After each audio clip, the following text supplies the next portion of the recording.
Инту с рабочим визитом посетили высокопоставленные гости из столицы региона. В составе делегации Николай Егоров, прокурор Республики Коми, Антон Виноградов, первый заместитель председателя правительства Республики Коми, и Евгений Мазур, министр экономического развития, промышленности и транспорта региона. В сопровождении первых лиц города комиссия посетила несколько промышленных предприятий и встретилась на местах с руководителями объектов. Первым делом рабочая группа посетила завод карбидов и ферросплавов. Это крупное предприятие начало инвестиционную деятельность в Инте в сентябре 2020 года, а в декабре того же года одним из первых вошло в реестр резидентов арктической зоны. Завод разместился в здании бывшей котельной. Пока первая печь на 2,5 мегаватта, мы будем пользоваться местной подстанцией, которая нам позволяет это сделать. Вот. И первый газогенератор после запуска будем смотреть возможность установки его. Для этого нам нужен будет проект на газ. Газ мы попросили включить в проект с учетом всех наших потребностей, да, но отжиг известняка при таких маленьких объемах, он, как сказать, не рационально сейчас делать проект, подводить газ. Поэтому я думаю, что газ мы по запуску второй печи, когда нужно будет собственную генерацию, и тот же самый отжиг известняка, это, наверное, будет середина или конец следующего года. Газпром газораспределение уже вашу заявку и проектное решение выполнило, но потребления газа у них нет. Да. Поэтому вы подумайте, Евгений Николаевич, где найти потребителя для Газпрома, пока но мы решили решается таким образом, чтобы включить наши потребности на перспективу, потому что если бы они не были бы учтены сейчас, мы бы потом их не получили бы, да, поэтому мы, понимая все наши нужды, отразили это в нашей заявке. По проекту здесь планируется установить 5 печей. Первая из них уже практически готова. Сегодня ведутся пусконаладочные работы. Рабочая группа осмотрела корпус, где производится тара под сырье. Специалисты сейчас готовят запас бочек, чтобы к моменту запуска производства уже все было под рукой. Гости посетили плавильный корпус и помещение, где будет смонтирована система охлаждения. Калориферы, вентиляторы, чтобы печь непосредственно сама, электросистема, трансформатор, газоходы, они остывали. А это вы уже дополнительно отливали, да? Да. Это водяной, да, охлаждение? Водяное охлаждение. Это насосный, да? Да. Когда планируете их смонтировать? Это вопрос, наверное, месяца. То есть оборудование все завезено, сейчас расстановка идет, чтобы было понятно, как правильно скомпоновать. Откуда воду берете? Будет ли химподготовка ее? Вода из водопровода, какой-то специальной химподготовки она не требует, поскольку это вода, которая в обороте находится, и она никуда не сливается, она без отхода. По словам инвестора Олега Константинова, запуск производства и выпуск первой партии карбида кальция, который может составить конкуренцию поставщикам из разных стран мира, был запланирован на декабрь, но сроки решили перенести на первый квартал 2025 года, чтобы основательно все проверить и настроить. На сегодняшний момент занимаемся технологией, то есть основные строительные работы закончены. Все оборудование, которое необходимо для производства, завезено уже. По планам запуска в этом году будет пусконаладка, да, то есть у нас будет отрабатываться разные узлы и операции. Вот, и я думаю, что пуск окончательный перенесем все-таки на первый квартал следующего года. Завод на самом деле строится хорошими темпами, но понимая то, что сложность логистики, доставки материалов и то, что на самом деле это такое единственное производство не только в арктической зоне, но и вообще по всей территории России, мы считаем то, что идет хорошими темпами строительство. Наблюдали уже установленную печь непосредственно на самом заводе и ожидаем его скорейшего подключения. На самом деле инвестор сделал очень многое, вложил много собственных денег, это причем без поддержки государства. Единственное, мы там по 17.04 по постановлению правительства РФ возмещаем часть расходов, понесенных на создание инфраструктуры вокруг завода. А на данный момент инвестор уже вложил более 450 миллионов рублей, создал более 60 рабочих мест, и сейчас эти работники осуществляют строительство и возведение данного завода. И я думаю, тоже в ближайшие сроки первая печь заработает, и компания продолжит развиваться, потому что у нее в ближайших планах уже установка еще одной печи на 2,5 мегаватта дополнительно, а третья очередь предполагает возведение еще одной печи для производства карбида кальция мощностью порядка 6,3 мегаватта.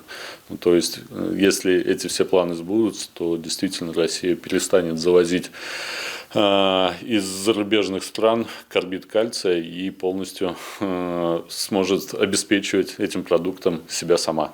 Печь, которая на данный момент установлена на заводе, способна производить 2000 тонн карбида кальция. Ленточный конвейер уже полностью функционален и готов к работе.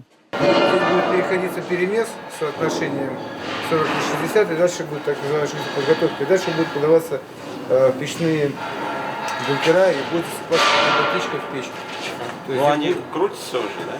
Все работает у нас. Да. У нас вся система подачи, начиная со склада углеразгрузки и заканчивая шахтоподготовки, все восстановлено, все в рабочем состоянии, обслужено, смазано. То есть мы можем хоть завтра загонять вагон, разгружать и с точки разгрузки до точки засыпки сюда поставлять без проблем.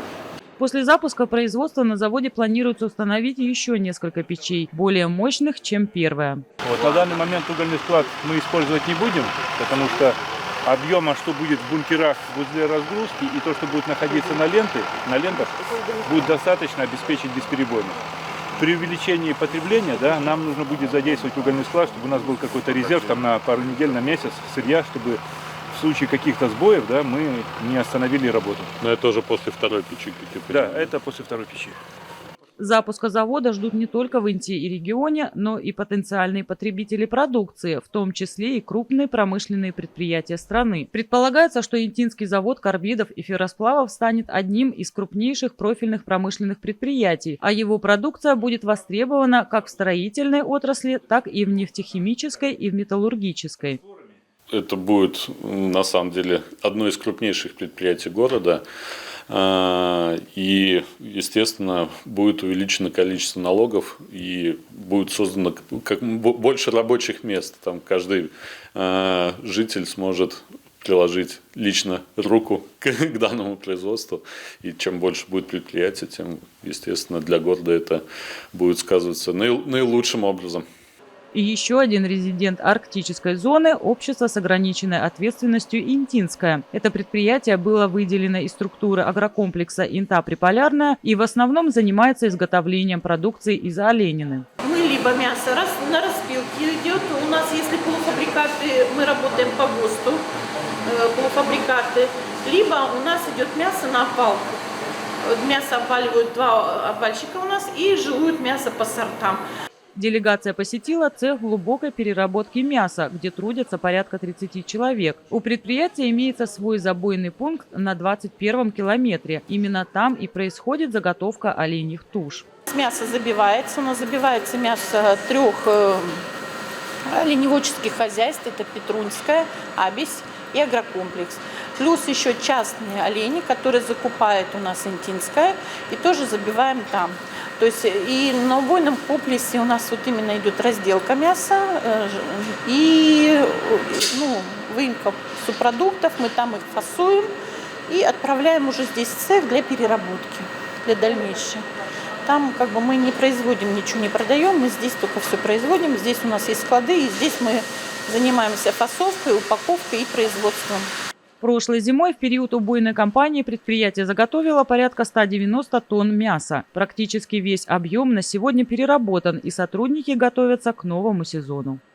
Мы его выиграли по народному проекту, и мы здесь делаем закладочку. Что такое массажер? Массажер? Мясо массируется вместе с специями, доводится до оно очень становится мягким, нежным. То есть и специи туда массируются, то есть без воды, без ничего, все очень аккуратно. То есть посыпаются специи, стартовые культуры, что необходимо для созревания продукции, и массируются. Также мы здесь изготавливаем полуфабрикаты, антрикоты, гуляши. Да, крутится, да. Он с вакуумом этим самым выкачивается воздух, это старое. Мы иногда ими тоже пользуемся, но они уже у нас требуют замены. Здесь вот мы изготавливаем полуфабрикаты, нарезаем гуляш, нарезаем чипсы, нарезаем полоски. Мы занимаемся обвалкой, жиловкой, изготовлением колбасных изделий, полуфабрикатов. У нас порядка 30 видов колбасных изделий. Это сырокопченые, вареные, полукопченые колбасы. Также у нас есть полуфабрикаты. И есть полуфабрикаты натуральные, которые работаем мы исключительно по ГОСТам. То есть у нас все очень прозрачно. У нас колбасы без сои, без всего, очень вкусные. Ну, у нас есть цех полуфабрикатов, на котором мы это изготавливаем. У нас есть цех колбасных изделий, которые мы изготавливаем полуфабрикаты, термоотделение, на котором варим продукцию. И плюс у нас еще есть, что у нас еще есть?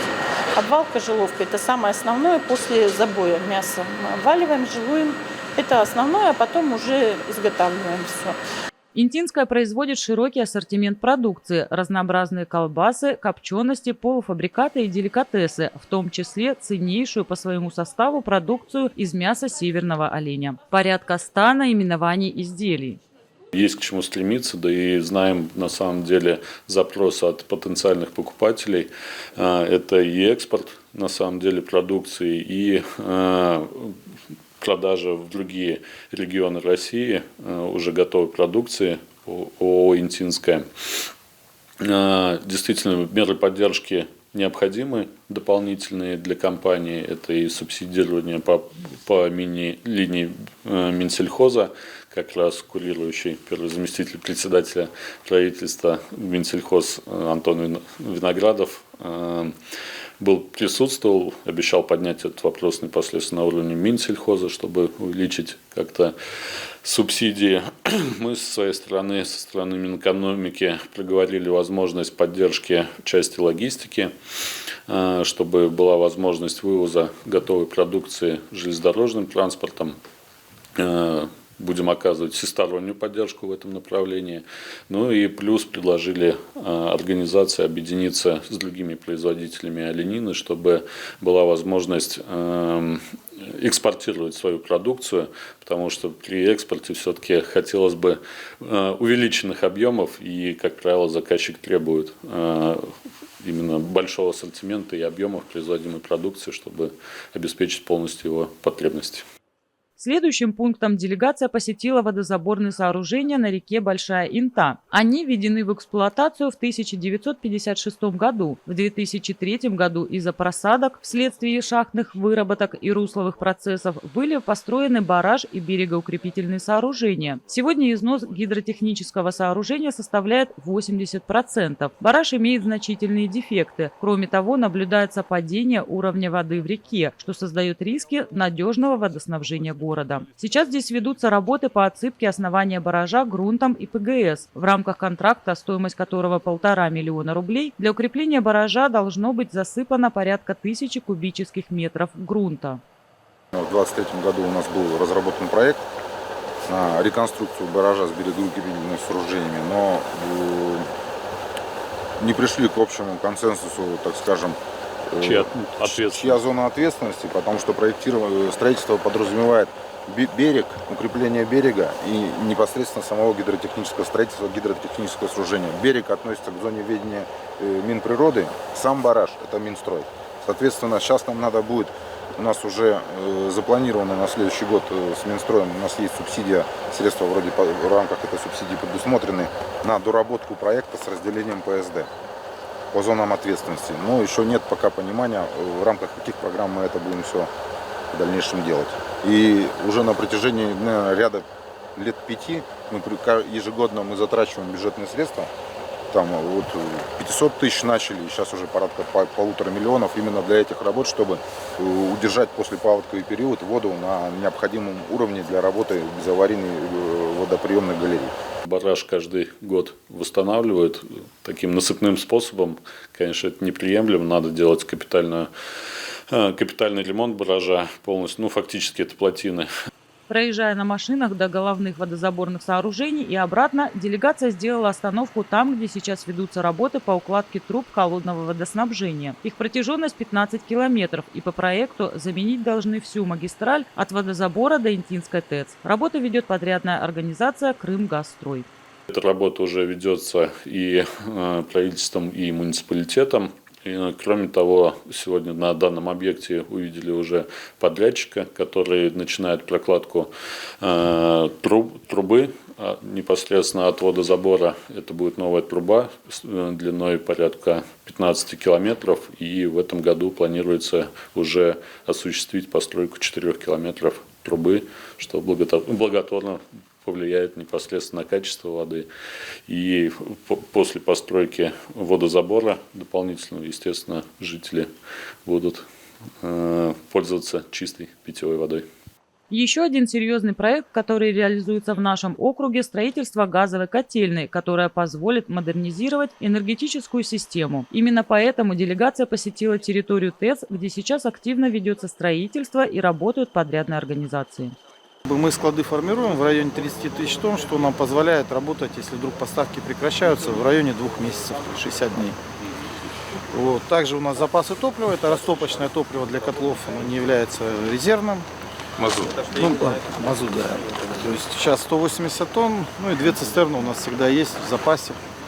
То есть хранилище на 200 тонн рассчитано.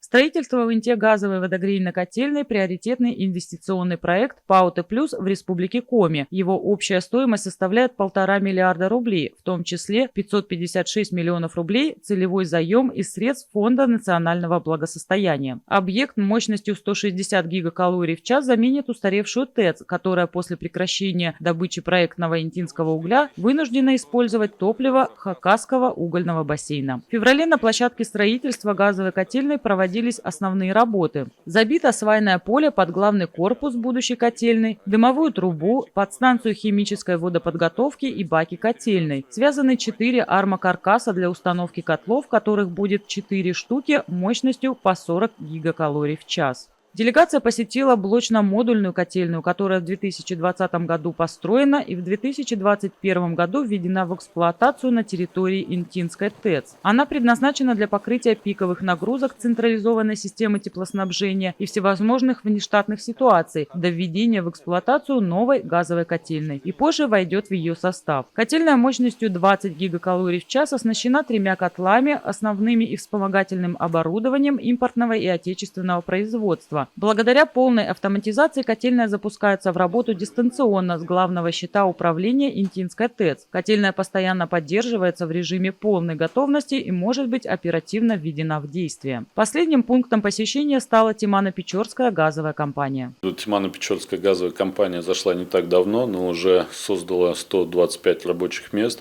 На этих рабочих местах также трудятся и жители города Инты. Попросили все-таки сделать упор именно на то, чтобы принимали на работу именно жителей местных. Компания, в принципе, уже освоила довольно-таки большой объем инвестиций, которые вложила в расконсервацию шахт газовых, именно добычи газа. И сейчас на данный момент осуществляются переговоры между «Газпромом» для того, чтобы Тимано-Печорская газовая компания смогла сбывать уже непосредственно добытый газ «Газпрому». Во второй половине дня в администрации округа прошла рабочая встреча с представителями бизнеса, где каждый интинский предприниматель смог озвучить свои вопросы приезжим специалистам.